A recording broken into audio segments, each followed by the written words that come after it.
Okay, Bruchim Habayim, welcome to the sixth in the continuing shiurim and lectures on the section of the Moreh Nevuchim, the Guide to the Perplexed, which focus on the theme of the Rambam's Negative Theology.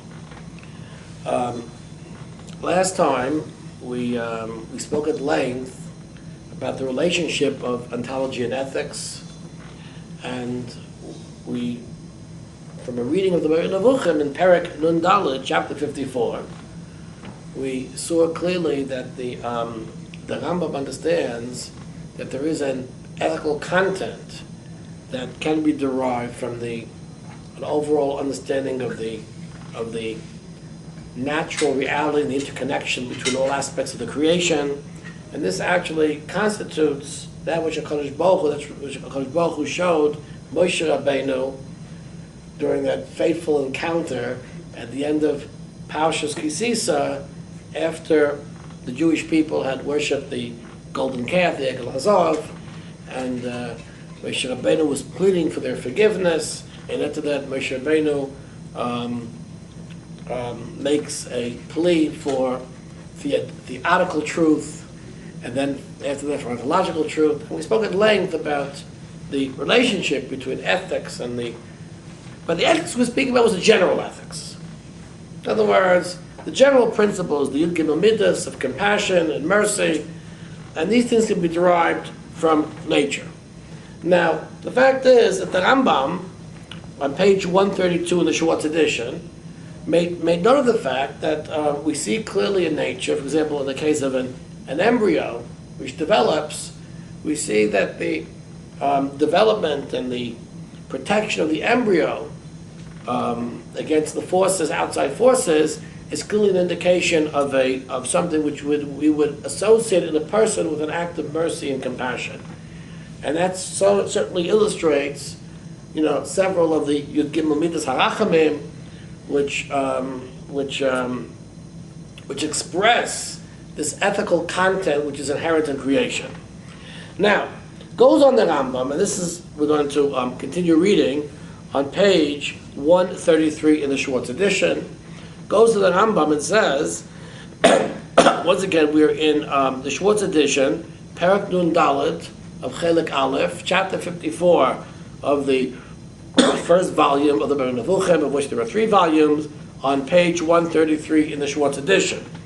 Kach anu meitzim b'maisav klape b'nei adam pegoyim gedolim hapogim b'kama plotim u'machalam oisam o devorim koilelem hamashmidim shvotim o avchev le'oretz u'ma'abdim banim v'nei banim ve'enam mash'irim noshim v'tav kegoyin shkias ha'adama ve'idas ha'adama o v'rokim katloniyim u'kegoyin she'im echad yetzid neged acherim mashmidim echev u'mchoyz al'kvoiseyim u'maisim rabim kegoyin eila. Okay, so in other words, in addition to seeing acts of mercy and compassion, we also see acts of destruction, right? Things that destroy, right? Mashmidim Shivatim can destroy an entire tribe. Chevlei Aretz can destroy, we see a tsunami. I guess a tsunami is Chevlei Aretz, a whole, population on a landmass, right?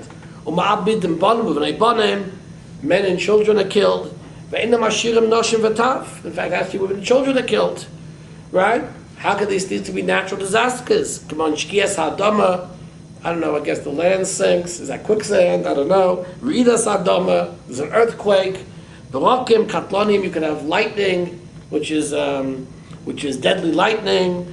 Interesting, an entire nation can destroy another nation. It's just that the Rambam links this somehow with a natural event. But an individual person kills another person. It's not necessarily a natural event, but an entire nation is actually, the Rambam seems to be including a natural event. Okay, that's a discussion for some other time. You can have genocide. Genocide is an event by which we see that there's a destruction, natural destruction. There are many types like this, okay? In other words, if we associate these actions with a human being, is not something that comes out of compassion. No one's there is something called mercy killing, but destruction, genocide is not. There's no mercy genocide. It comes out of anger. In other words, sinna, right? Gedola, great anger, or bakasha dekama, or the desire for revenge. In other words, Kadosh Baruch Hu also has associated with him, right, descriptions that he is zealous and revengeful. Noiter, he takes revenge. Baal chema, anger. In other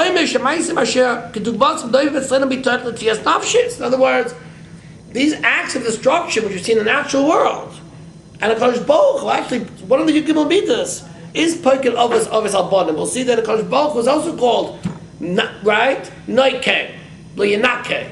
Kadosh Baruch Hu, in other words, does take revenge, and does punish, and does acts of destruction against people.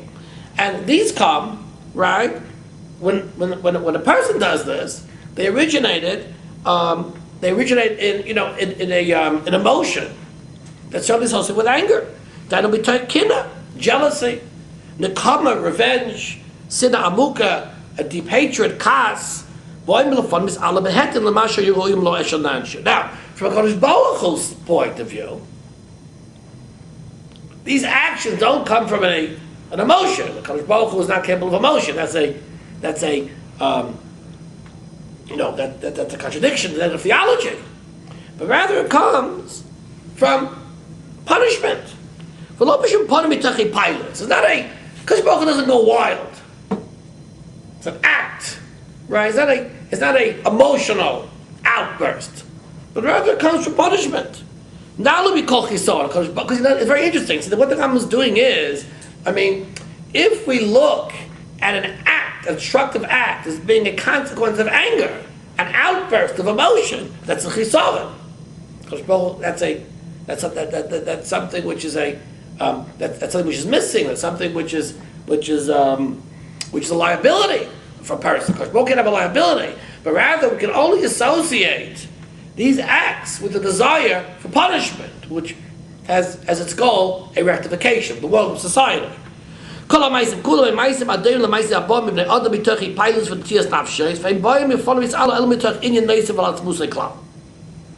in other words, because emotional acts come from an emotional outburst of a person, and Baruch Hu, of course, doesn't have any emotions.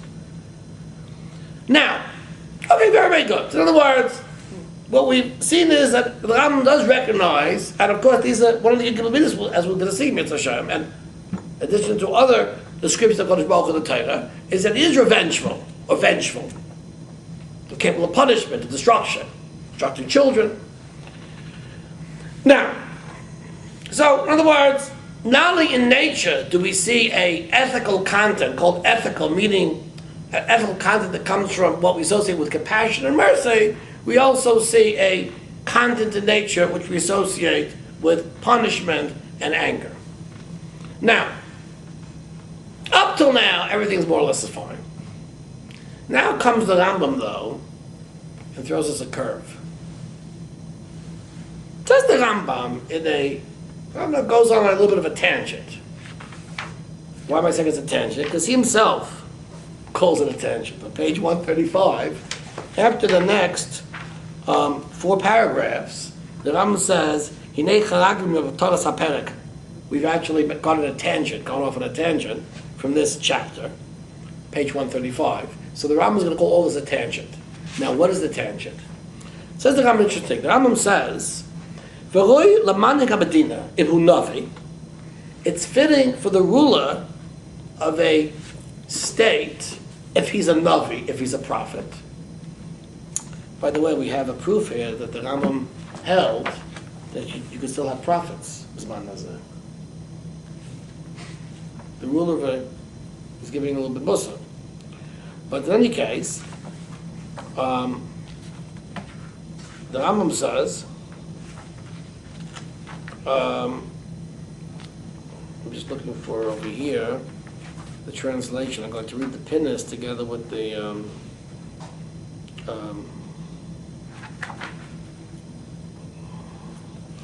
it behooves the governor of a city, if he's a prophet, to acquire similarity to these attributes.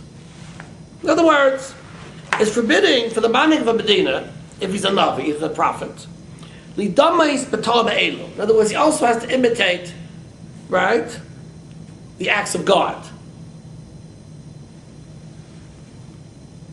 Oh, in other words, what's these acts? Probably acts of anger and revenge. In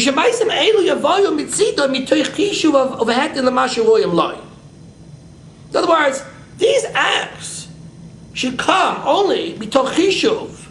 You should calculate them. You should be calculated. You should think about them. Overhead them, and the acts of revenge, of punishment, should come, and they should be commensurable. Commensurable with what the object, the person who's the object of these punishments, what he's liable for.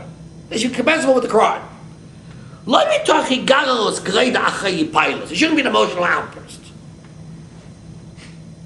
Because when a mandig of Medina, when a governor of a city looks to imitate God through acts of punishment, it should come from it should be a thoughtful act, which is commensurable with the purpose. It shouldn't take away the reins of anger, undo the reins of anger. You should have an emotional outburst. You shouldn't freak out. Because every freaking out, it's a good word, freaking out is an evil thing. You don't freak out. When you level anger against someone and punishment, it should be calculated.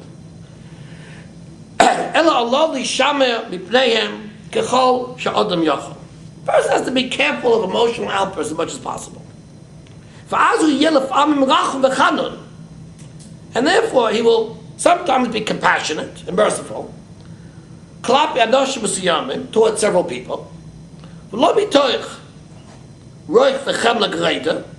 Shouldn't be just because he's just likes to love people, free love. But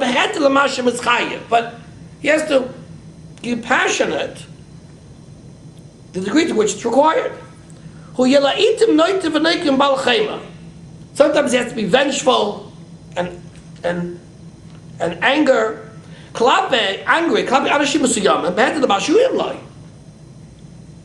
He has to be he has to be angry and revengeful against certain people in accordance with what they deserve.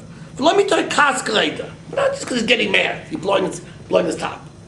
But even she had savel l'schreif adam, b'blish yagod yes okaz alav osenoisay, elamash yirah loy roy, v'ischashi b'toilis katoilis shizmach l'roshim rabim b'bitzua ma'asezeh. In other words, he has to be calculating that these acts of revenge are for the common good.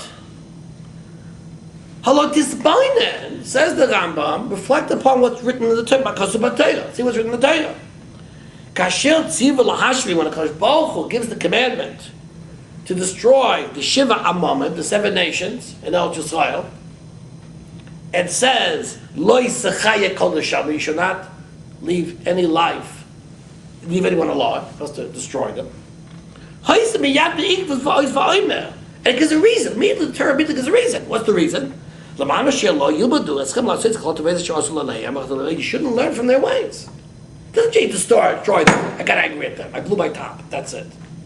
In other words, you're not supposed to allow you shouldn't let anyone live. Why? Because you, meaning Klal Yisrael, should not learn from their actions. The type of actions they did to their gods. Oimahu, says the Rambam, what's the Torah saying? What's the Kodesh Baruch Hu saying? Al tachshav shezu achzorius or bakashas nekama. Don't think that the mitzvah of destroying the 7 nations is an act of revenge, right? Wanton revenge.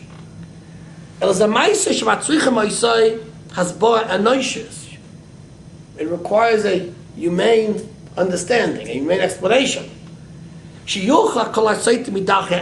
other words, because people like this have to be destroyed because they've wandered away from the way of truth. In other words, if things are in the way of a person apprehending the true divine way, So therefore, at times this calls for destruction of entire nations. If certainly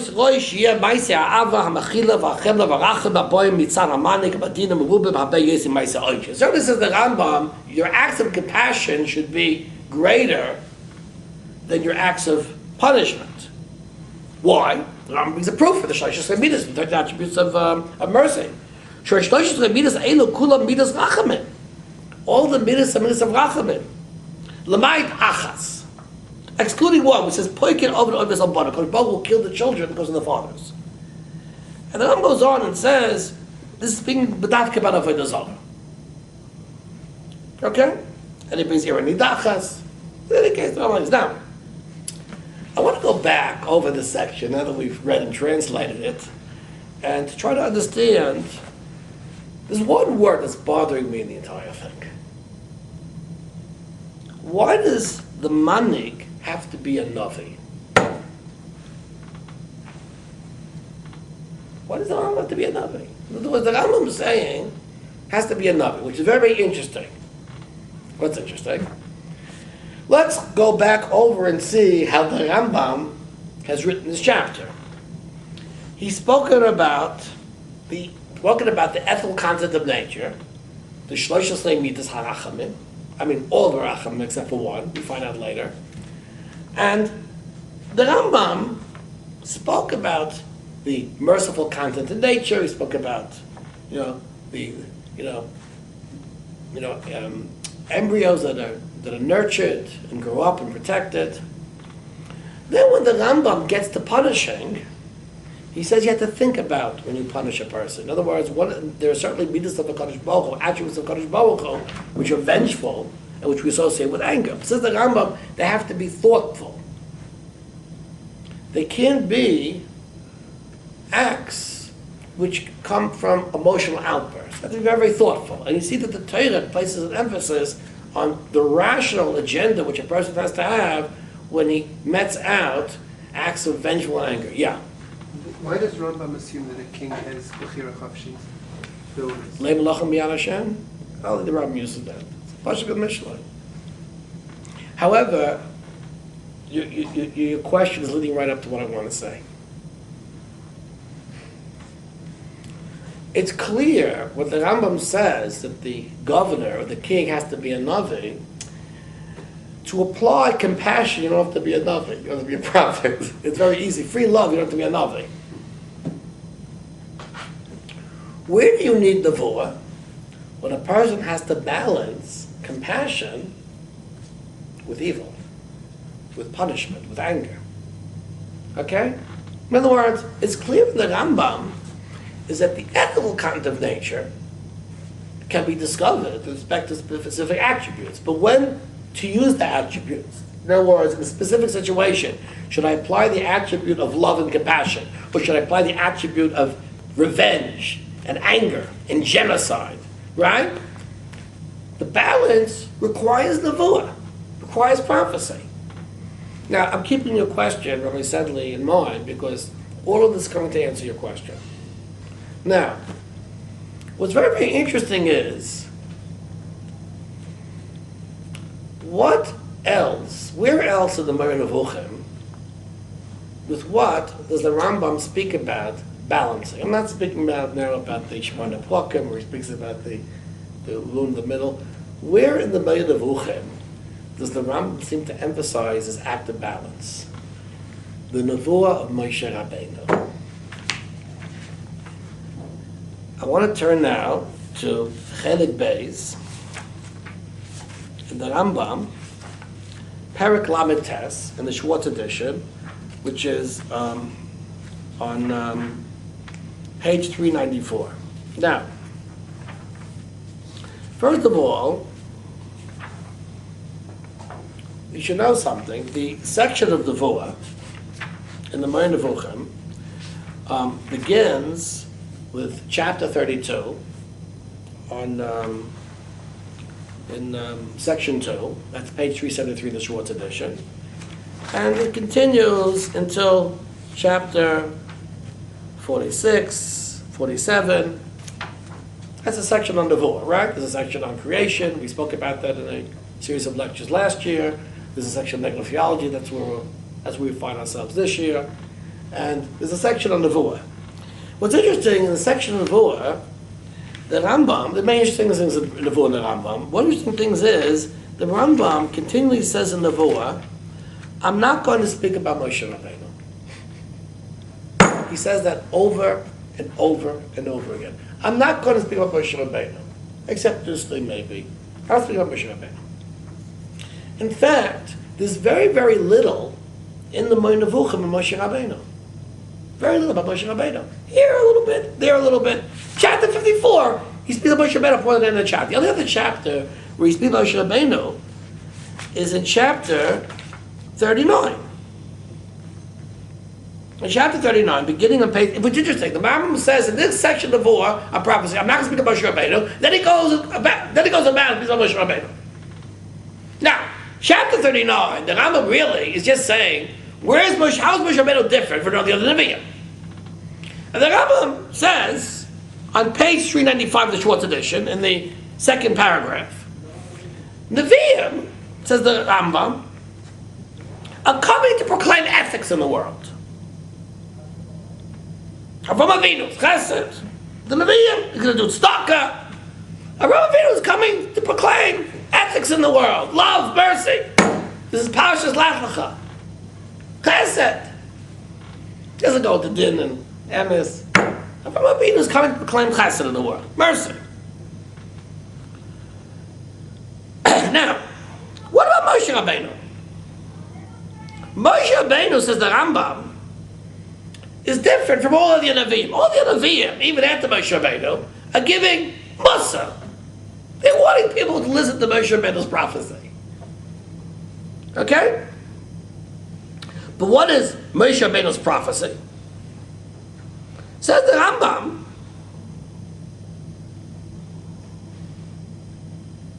Moshe Rabbeinu's prophecy is coming to give us the ultimate balance in people.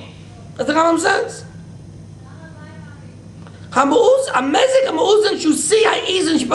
Says the Rambam, the highest level of completion is the perfect balance.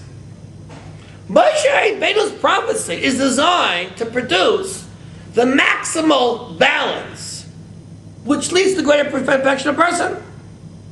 Says the Rambam, Kol mezik achoy be'isa iza, anything which deviates from this mean, from this balance, right, is a chisaron, is a lacking, a lack.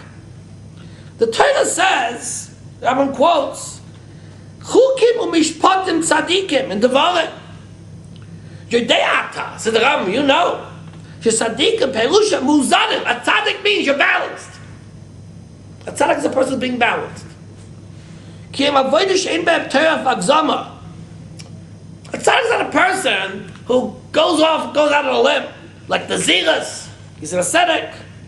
The Didas hasakfadim. He looks to punish himself, right? Uchyeis behem, and he's not a glutton, says the Rambam. Okay, so it was Moshe Rabbeinu's Nevuah. It's coming to achieve the perfect balance. Says the Rambam, goes on the Rambam and says, right? This is the problem with all the nations. Their practices were imbalanced. Moshe Rabbeinu was coming to achieve the most perfect human balance as possible. Says the Rambam, I'm on page 396, the second line, Schwartz edition. When we speak about the Tamei mitzvahs, which are God's reasons for the mitzvahs, hopefully that will be our lecture series after Pesach. It will be clear to you, says the Rambam, Mi'izunan, the balance, Uvachachmuchmason, and the wisdom that's inherent in these mitzvahs. And on that it says, Toras Hashem Tamima. Now, I want to claim the following thing. Very sadly, if you agree, you don't agree with me. Who's this Manik HaMedina if he's a Navi? Who is it? I claim it's Moshe Rabbeinu. I claim it's Moshe Rabbeinu. In other words, I claim Moshe Rabbeinu's Nevuah. If we put Perek Lamed Tes and Chelik Beis together with Perek Nun Daled and Chelik Aleph, right? We're speaking about a Manik HaMedina, a Manik who's a Navi. Really? He should imitate Moshe Rabbeinu. It might be, I'm not saying he is Moshe Rabbeinu. No, the Rambam is giving us a duk with Moshe Rabbeinu. Now it's very interesting. Where does the Rambam speak about Moshe Rabbeinu? Not very much in the Moreh Nevuchim. The Rambam speaks about Moshe Rabbeinu a little bit in Moreh Nevuchim. The Rambam says that Moshe Rabbeinu's Nevuah, at the very end of the section of Nevuah, Moshe Rabbeinu's Nevuah is associated only, he says, with the koyach hamadaber, with the rational intellect, as opposed to the imaginative intellect. Now, the Rambam speaks more about Moshe Rabbeinu's Nevuah, actually in Yud Gimel Ikrim. In Yud Gimel Ikrim, the Rambam says that Moshe Rabbeinu's Nevuah, in other words, what highlighted, what stood out of Moshe Rabbeinu's prophecy as different from other Nevi'im? Nisbatlu mimenu koyachas adimyonim, his imaginative faculties became nullified. Hachushim basagorsav, nidam koyacham is oile. In other words, really, emotion was stripped from him, and what was left? Seichel b'vad, only intellect. In fact, if you look at the differences that the Rambam lists here in the Torah between Moshe Rabbeinu and other Nevi'im, what's it mashma? Other Nevi'im, when they experience an act of prophecy, they go through an emotional experience. They shake. They're not partly awake. For Moshe Rabbeinu, the Nevuah is like, it just comes like anytime he wants. He's totally in control of himself. There's no emotion involved. He doesn't need inspiration. He has to be partly unconscious. His body is not overtaken with a fear. He's not gripped emotionally. With Moshe Rabbeinu's Nevuah is the paragon of a pure intellect. Now, since Moshe Rabbeinu is the person who communicates the will of Kadosh Baruch Hu, the mitzvahs, and the Rambam says the mitzvahs is the paragon of pure intellect, what is the Rambam saying over here? The Rambam is saying here is that in order to properly apply the ethics which I witness in nature, or when I say apply, I mean apply the balance between compassion and anger, between mercy and vengefulness. This is something that requires a tremendous amount of thought. And says the Rambam, the only person who can actually apply this is a person who's a Navi, a person who's a prophet, a Manik who's a Navi. Now, who's a Manik who's a Navi? Who's a Manik who's a Navi?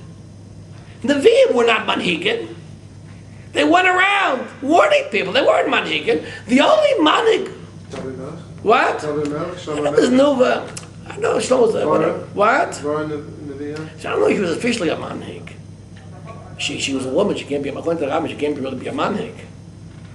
But give me an example. Give me an example of a manhig who's a navi. But he didn't make rules and principles. Gidon was a navi. Maybe he was a navi. I know he was a navi. Maybe yet. I don't know. I would claim certainly an example of manhig who's a navi is Moshe Rabbeinu. But it's impossible to be like Moshe Rabbeinu. The Rambam says that was the one. Everyone else in the world is different than Moshe Rabbeinu. No. But we'll get to that 1 second. No. That's true. That's true. However, let's from the opposite side of the coin. Moshe Rabbeinu is certainly an example of a man who's a navi. And what defines the prophecy of Moshe Rabbeinu?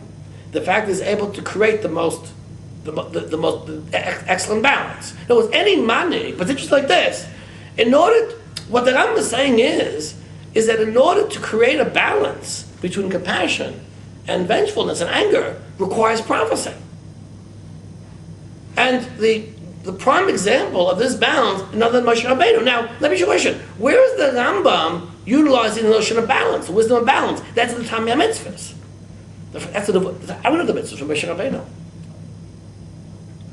What the Rambam is saying is the Tamei mitzvahs, which are right to the third chelek, are all in fact revealing the chachma, the wisdom of Moshe Rabbeinu.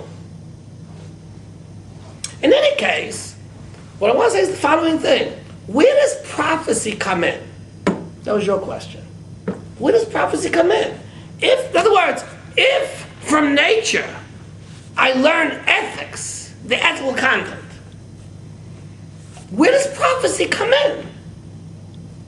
Prophecy comes in when I wish to apply the ethics and apply strike some of a balance between mercy and punishment and anger. That's where prophecy comes in. In other words, nature can teach a person to be a good person, a compassionate person.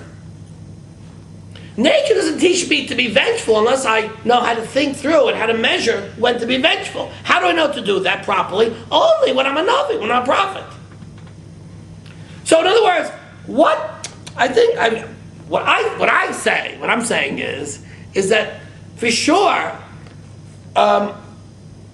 what the Rambam here in chapter 54 is describing is something which is akin, or something which was the purpose of the Nevuah Moshe Rabbeinu.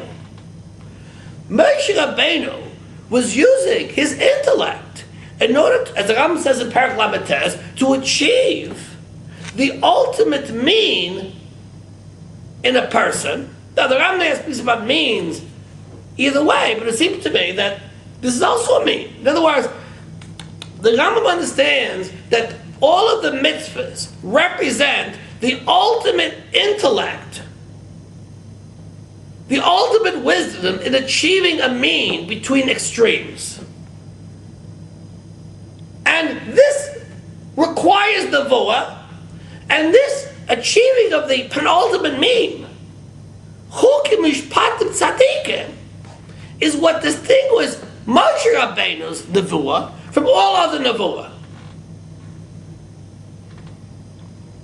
By the way, Derech Agav, David HaMelech was a Navi. That's true to Hanami.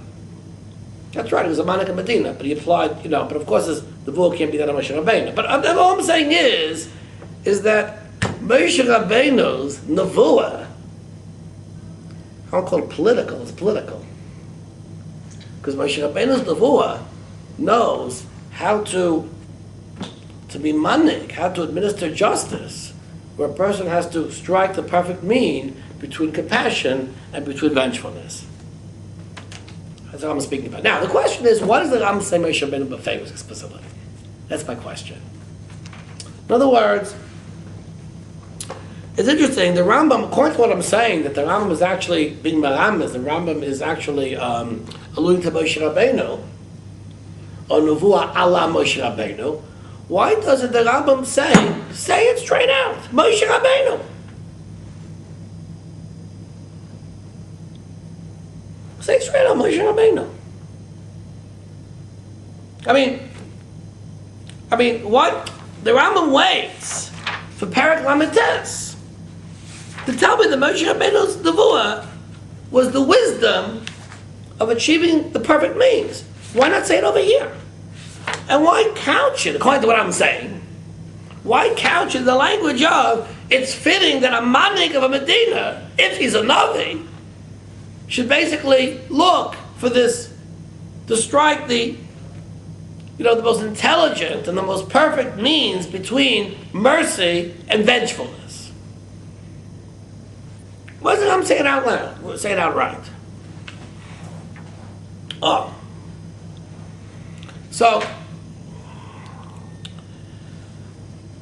And this coupled with the fact that the Rambam says over and over in the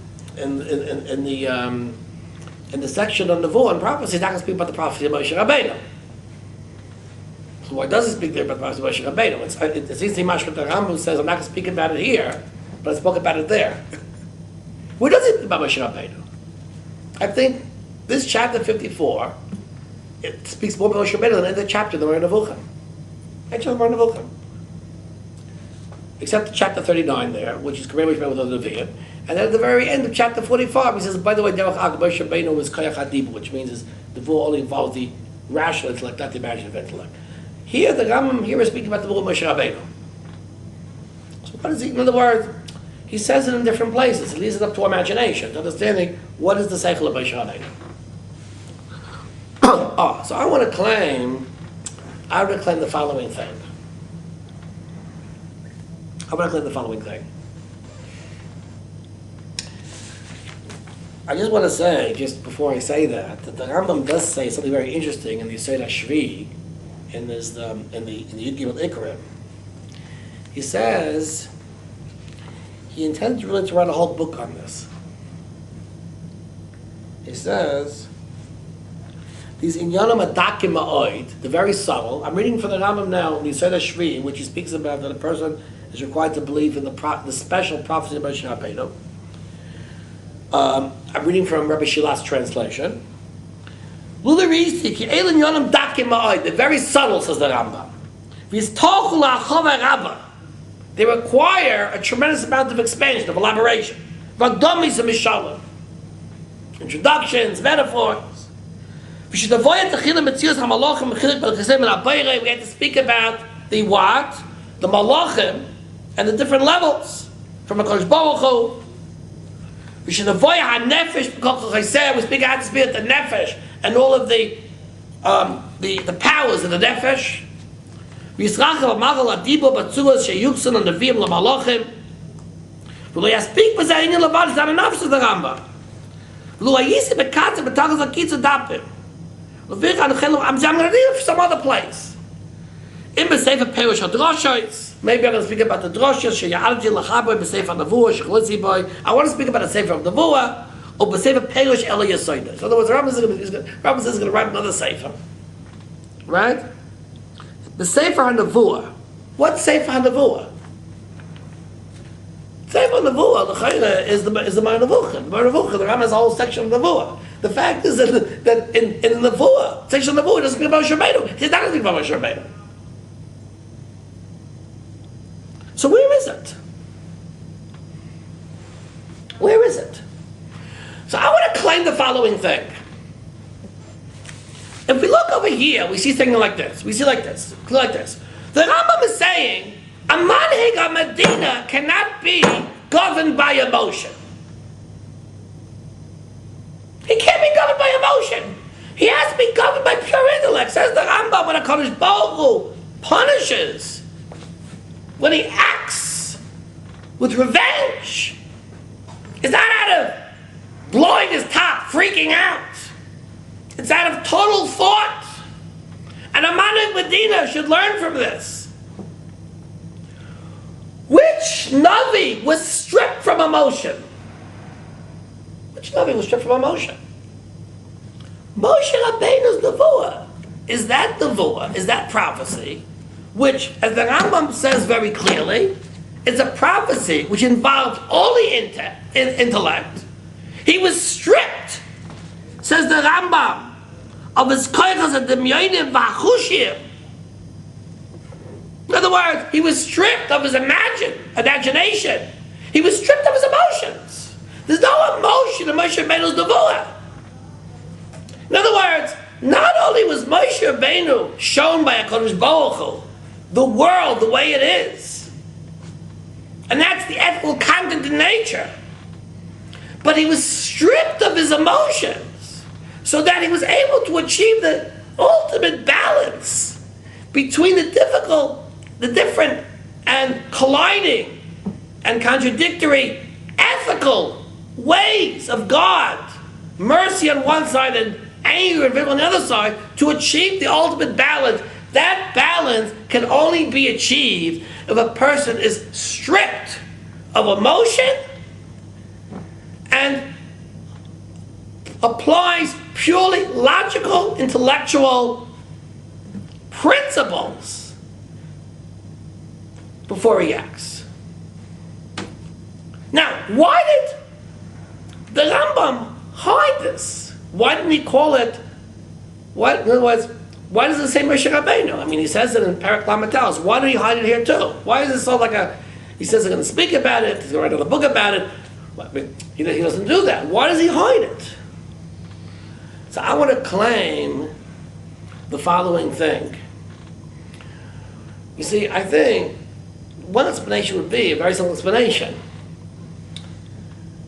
The Rambam certainly held that the nevuah of Moshe Rabbeinu was so perfect, no one else can duplicate it. In other words, one of the ikram is that no Navi can come into Moshe, no one can come and overturn the Torah of Moshe Rabbeinu. It's eternal. So, if the Rambam would define, in other words, the Rambam says it's Roy for the Baruch HaMadina if he's a Navi, which means really what the Rambam's saying, no one can actually do this. What the Rambam is saying is, in other words, no one can actually do this. In other words, the Rambam understands Moshe Rabbeinu's Vadu is purely Seichel. But in other words, maybe you can apply this Seichel too. The Rambam says if you're a Navi, you can apply it. Now the fact is no Navi can apply it, because no Navi is able to achieve this balance, according to the Rambam. In other words, what the Rambam is doing is, in my opinion what the Rambam is doing is, he's making sure that the nevuah of Moshe Rabbeinu will never be duplicated. So, because of this, the Rambam leaves this for the Tamei Mitzvah. The Tamei Mitzvahs represent the ultimate balance and intellectual perfection achieved in balancing the two acts of action. That's what I want to say. In other words, he hit it. So, the Rambam didn't want, that's what the Rambam says here. These are things dakim ma'oi, which means that what? He did not want people to get wind of exactly what was the prophecy of Moshe Rabbeinu. When the Rambam says, Teiras Hashem Tamima, the Rambam wants to make it to be like a divine thing. Because if it's an intellectual thing, then what? Intellectual thing, then what? Then people might come to duplicate it and perhaps to make a critique of it. The Rambam wants to keep it divine. So because of that, the Rambam doesn't anywhere define what exactly was the prophecy of Moshe Rabbeinu. That's what the Rambam says. I'm not speaking about Moshe Rabbeinu. The prophecy of Moshe Rabbeinu, even though it's intellectual, cannot be duplicated, and therefore cannot be critiqued. So because of this, the Rambam hides it in the Moreh Nevuchim. It's only though that the intelligent read the Moreh Nevuchim which understand that really, in fact, what was the prophecy of Moshe Rabbeinu? The prophecy of Moshe Rabbeinu was precisely achieving this ultimate balance, which represents the Tamei Mitzvahs, which no other person can possibly achieve afterwards. In other words, the Rambam is trying to be master to hide what was the Chachma of Moshe Rabbeinu. And why do you hide it? For a good reason. Because once you expose it, it can be duplicated. That's what I want to claim. That's one reason why the Rambam hid it. But the Rambam says, if you're a Navi, you should apply it. But if you're a Navi, you should apply it. Which Manhig of Medina was the Rambam referring to? In the Middle Ages, it was a Navi. The answer was, the Rambam was creating a scenario which didn't exist. And in this scenario, he was alluding to the fact that the prophecy of Moshe Rabbeinu was precisely this thoughtful and intellectually calculated balance between these two opposing poles. That, I think, is the Pshat here in the Rambam. That's what I hold. Okay, now, it's interesting that the Rambam speaks about a Avodah Zarah where we kill the children too, says the Rambam. The only prohibition, the only place where we're commanded to kill children is people who are of the Avodah Zarah, idolaters. The Rambam speaks about the Irani Dachas. And then the Rambam says in 135 I mentioned, Hirei Chalagnu Mimataras HaPerek. We deviated for the purposes of the chapter. So the Rambam, we deviated. The deviation was the most important part of the Perek. But that's the sheet of the Rambam and the Moreh Nevuchim. When the Rambam makes a deviation, the Rambam is alluding to what the actual subject matter is. That's called a deviation. Now,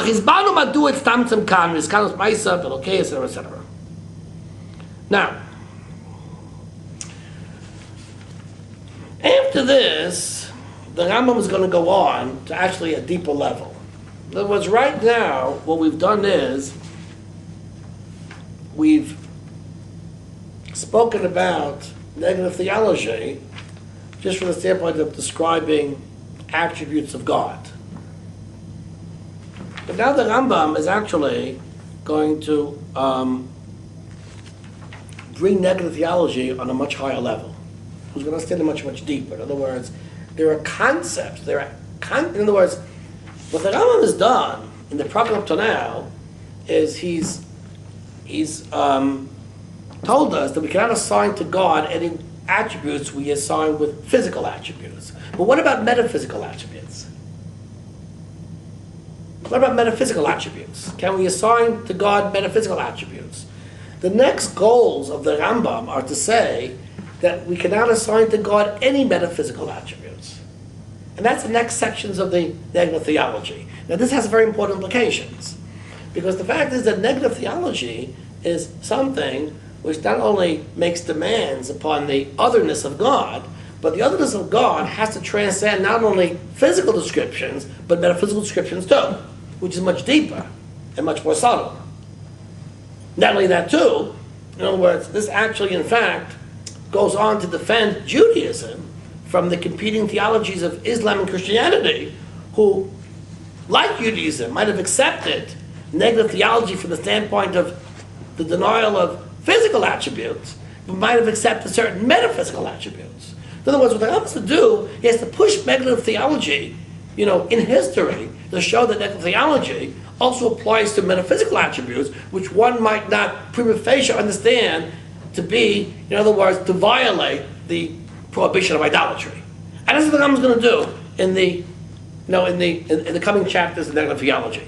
Okay, so Mit Hashem, right? I think we're going to finish over here, because I think to start anew will take us much offline.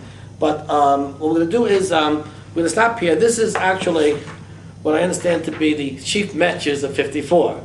Let's summarize that 54 is not only coming. In other words, even though 54 was supposed to just bring proofs from the Torah that God cannot be described, and it was proofs for negative theology, the real subject matter of chapter 54 was actually how negative theology is related to ethics, number one, and number two, how is that in turn related to the Nevuah of Moshe Rabbeinu? In other words, if what I'm saying is correct, it might be, it might not be correct, that the Rambam here has implicitly defined exactly what is the intellectual content of the Nevuah of Moshe Rabbeinu, which is, by definition, something which has to be an act of prophecy. And, yeah. People are going to listen to this tomorrow, election day in the States. What does the Rambam say about who to vote for? Oh, the Rambam certainly says you're supposed to vote for her. Until then, for an undisclosed location in Yerushalayim, we bid you farewell.